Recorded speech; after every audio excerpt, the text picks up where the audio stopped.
우리가 사실 우리 몸에 대한 것들은 바로바로 보이기 때문에 몸에 대한 관리를 굉장히 많이 하고 있는데 마음에 대한 관리를 사실 놓치고 가는 경우들이 많이 있는 것 같거든요. 그런데 우리도 이제 마음에 대한 관리를 하고 우리가 왜 소진이 되든지 왜 이때 기쁜지 감정에 대한 관리를 하는 것도 되게 필요하다고 생각이 들어요. 안녕하세요. 저는 15년 정도 상담을 진행을 하고 있고요. 정신건강과 관련된 상담도 진행을 하고 있고 슈퍼비전하고 지도하는 일들을 하고 있고요.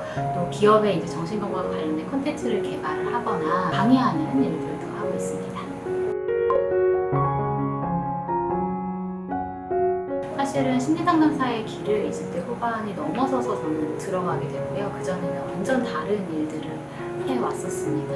그런데 이제 항상 제 마음속에 있는 질문 중에 하나는 내가 누구이고 나는 어떤 것들을 좋아하고 굉장히 철학적인 질문들을 되게 마음속에 많이 했던 것 같아요. 그걸 통해서 제가 이제 알게 됐던 거는 나는 사람을 좋아하고 그들의 성장을 보는 것들을 좋아하며 나에 대한 성장을 이루는 것도 되게 좋아하는 사람이구나라는 걸 알게 되면서 사람의 마음을 탐구하는 학문이 무엇이 있을까 고민 끝에 심리학이라는 것들을 알게 되고 또 그 중에서도 사람을 만나고 교류하는 상담이라는 쪽의 매력을 느껴서 이쪽의 진로를 정하게 됐던 것 같아요.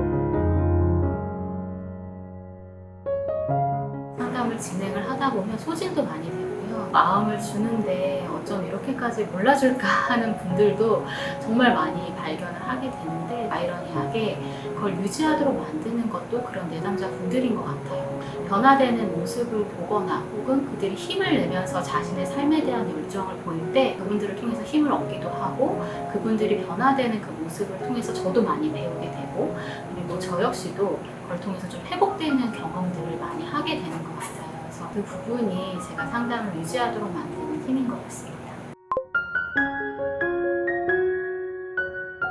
상담을 할 때 가장 어려운 것이 섣불리 그 사람들을 분석하고 싶은 마음들 이런 것들이 올라올 때 가장 어려웠던 것 같아요. 그래서 좀 생각을 하는 것이 그들보다 더 앞서지도 않고 너무 뒤처지지도 않는 공감을 하면서 내담자들이 어떤 말을 하고 있는지 어떤 마음으로 좀 호소를 하고 있는지를 좀 바라봐야겠다라는 그 마음가짐으로 계속 하려고 노력을 하고 있고요.